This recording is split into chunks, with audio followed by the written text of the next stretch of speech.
Où est-ce que nous allons maintenant? C'est une surprise, Morgane. Je vais vous montrer l'endroit où se trouvait le barrage de Mareb. Oh mon Dieu! Nous allons trouver des jardins avec des fruits merveilleux! Ne sois pas hâtif, Lolo. Tu ne connais pas encore la fin de l'histoire. Oui, nous voulons savoir ce qui est arrivé au barrage de Mareb. Vous nous avez raconté que Tarifa a fait un cauchemar et après elle a couru dans le jardin du palais pour rencontrer le roi. C'est exact. Le roi Amrou Ben Amer était très inquiet et il ne savait vraiment pas quoi faire.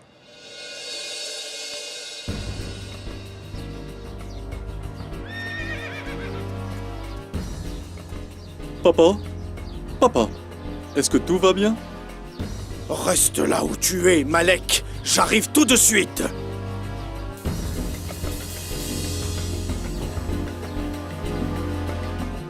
Nous sommes tous inquiets, papa. Tu es debout ici depuis un long moment maintenant, tout en regardant en bas. Je n'ai pas dû faire attention au temps. Dis-moi alors, qu'est-ce que tu as vu? Rien du tout. Il faut que je parle avec Tarifa d'une chose de la plus haute importance. Et je ne veux pas être dérangé. Comme tu voudras, père.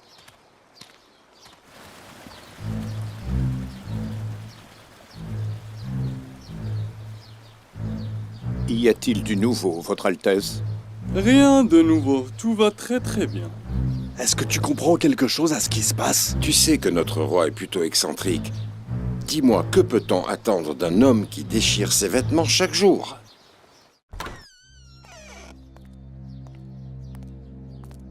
Une souris qui tire un rocher? Qu'est-ce que je t'avais dit? Elle avait des griffes et des canines, Tarifa.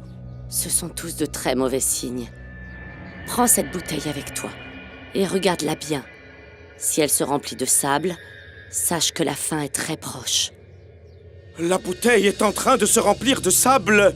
Quand prévois-tu la fin du barrage? Pas avant cette année. Dans ce cas, il faut agir très rapidement. Je l'ai trouvé. Une idée qui ne traverserait même pas l'esprit du diable.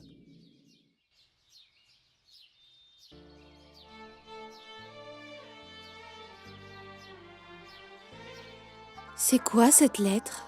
C'est une invitation du roi Amrou Ben Amer pour un dîner dans son palais. Et pourquoi est-ce que le messager ne t'a pas lu l'invitation oralement?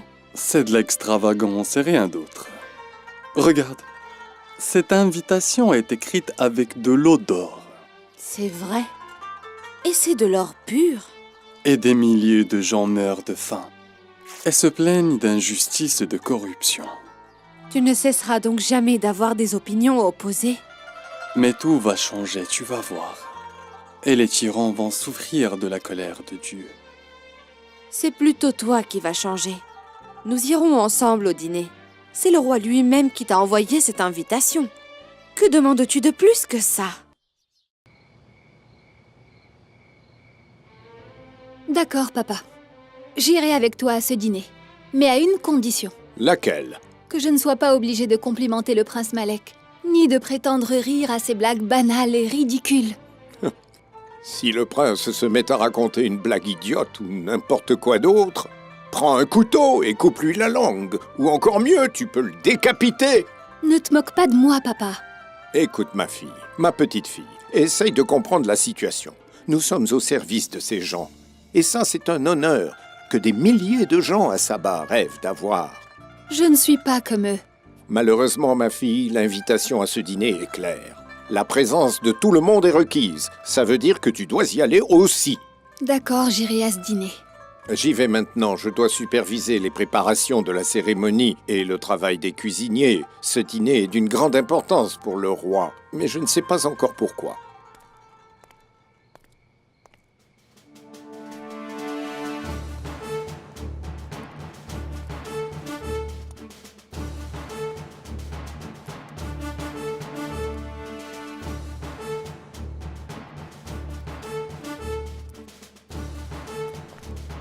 Bonjour à toi, père. Comment ça va aujourd'hui? Assieds-toi, Malek. Ça ne serait pas correct, papa, de m'asseoir alors que J'ai dit assieds-toi et écoute-moi bien. D'accord. Ce soir, tous les nobles et les seigneurs de Saba vont être rassemblés. Je sais, et les chefs ont préparé 100 bœufs et plus de 300 moutons et 50... Je n'ai pas de temps à perdre dans ces banalités, Malek. Si j'ai invité tout le monde ce soir, c'est pour une raison. En fait, j'ai un plan en tête. Quel plan, papa? Je n'ai pas le temps de t'expliquer. Est-ce que tu me fais confiance? Tu sais que je t'aime et que je fais ce qui est dans ton profit, hein? Bien sûr que je le sais, papa. Dans ce cas, fais exactement ce que je te dis, d'accord? Oppose-toi à tout ce que je dirai. Contrarie-moi sur la nourriture et prends les plats devant moi. Et si je t'insulte, insulte-moi. Comment ça? Fais ce que je t'ordonne de faire. Et si je te frappe, Malek, frappe-moi. Et ce, avec force et brutalité. D'accord, je ferai tout ce que tu me demandes, père.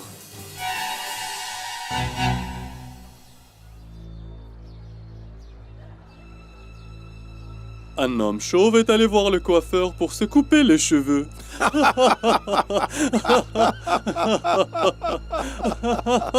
Quelle blague amusante, prince Malek! Elle est plutôt ridicule et stupide. Nous l'avons entendue déjà 1 million de fois. J'avais cru comprendre que le prince parlait d'un autre chauve cette fois-ci. Ton prince est un imbécile. C'est un idiot. Oui, un imbécile et un idiot. Et tu as mangé suffisamment aujourd'hui. Ceci est mon plat, et je ne te laisserai pas me le prendre. Il y a beaucoup de nourriture, Votre Altesse. S'il vous plaît, Votre Majesté, faites-moi le plaisir de goûter à ce plat. Je ne mangerai rien d'autre que celui-là. Et je ne te laisserai pas faire. Tu es d'une grande insolence. Prends ça pour apprendre à être poli. Ah! Toi aussi, prends ça, déchireur. Comment oses-tu me frapper et m'insulter?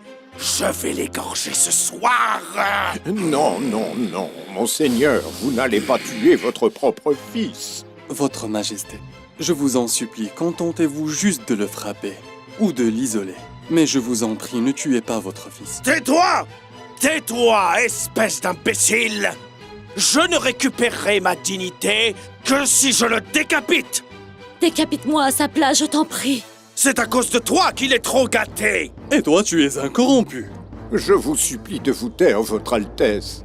Vous avez vu? Donnez-moi un couteau! Est-ce que vous allez tous me désobéir et m'empêcher de discipliner mon fils? Dans ce cas, je vais quitter cette terre où le père et son fils sont déchirés ainsi. Je vais voyager et vous laisser cette terre.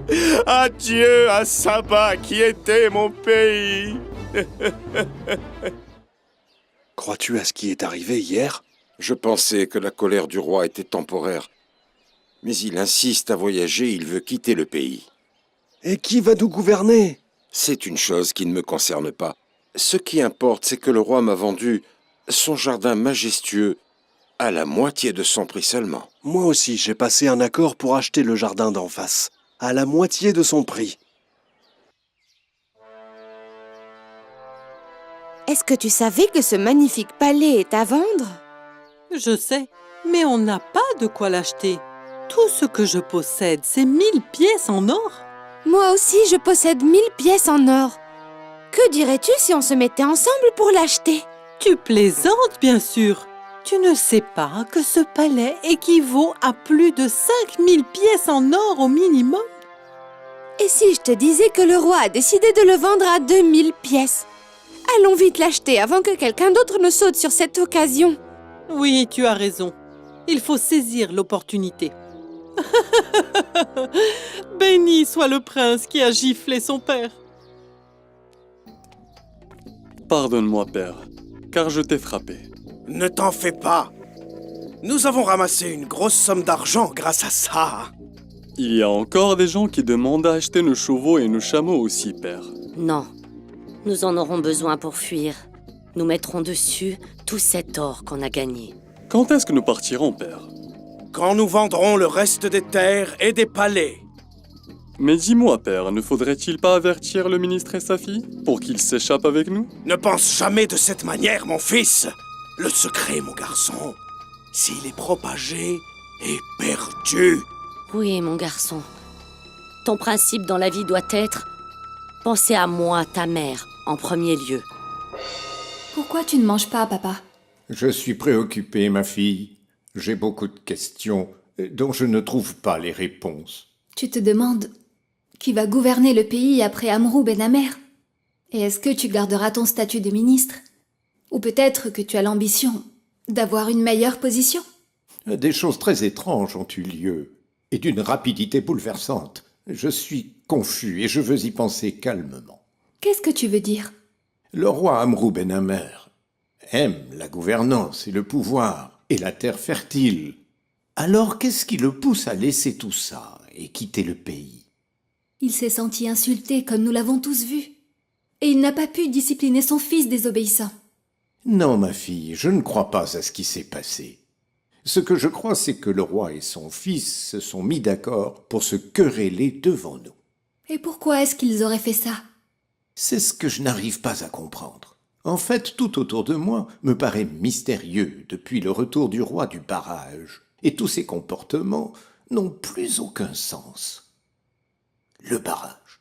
Il faut que j'aille voir ce qui s'y passe. Papa, papa. Parle moins fort. Tu es supposé avoir quitté ce palais parce que tu as peur de moi. Quoi? Qu'est-ce que tu veux? Papa, je voudrais encore m'excuser parce que je t'ai frappé. Ne t'en fais pas. Est-ce que vous avez préparé tous les bagages et les coffres? Oui. Ceux-ci sont pour la nourriture. Ceux-là sont pour les fruits et... Je vous ai dit 1000 fois de minimiser les bagages. Nous n'allons pas marcher avec un convoi de 1000 chameaux pour que tous les gens de Saba nous voient. Est-ce qu'on laisse la nourriture? Comment ferons-nous sans? Nous avons suffisamment d'or pour acheter tout ce qu'il nous faut. Diminuer les bagages et marcher sans faire de bruit. D'accord, papa. Allez, viens. Viens, maman. Cette belle terre va me manquer. Ce n'est pas le moment pour les sentiments. Elle te manquera plus tard, d'accord? Allez, allez!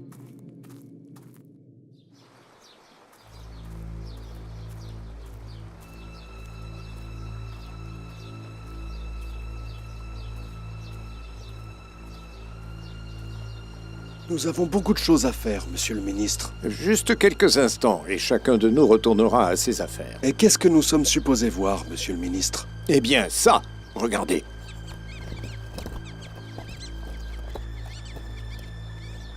C'est seulement une souris. Où sont passés les chats? Non, ce n'est pas seulement une souris. C'est une armée de souris. Regardez ça! Cette petite souris renverse une pierre! Et elle la ronge avec ses dents? Ce sont des souris sauvages comme les lions. Elles peuvent faire du mal. Mais ce n'est pas ça le vrai danger. Le vrai danger, c'est qu'elles rongent les pierres qui sont au fond du barrage. Pensez-vous que l'eau va se disperser? J'aurais préféré que vous ne posiez pas cette question.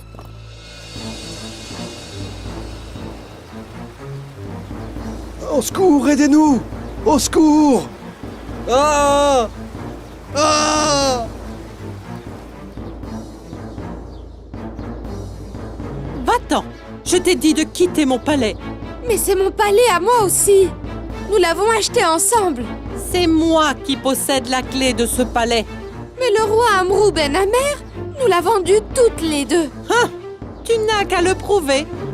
Et comment le prouver? Le roi s'en est allé. Alors va-t'en toi aussi, ou j'ordonnerai aux gardes de t'expulser. Au secours! D'où vient toute cette eau? Oh, mais qu'est-ce que... Où allons-nous fuir? Au secours, aidez-nous! Au secours! Au secours, je vais me noyer!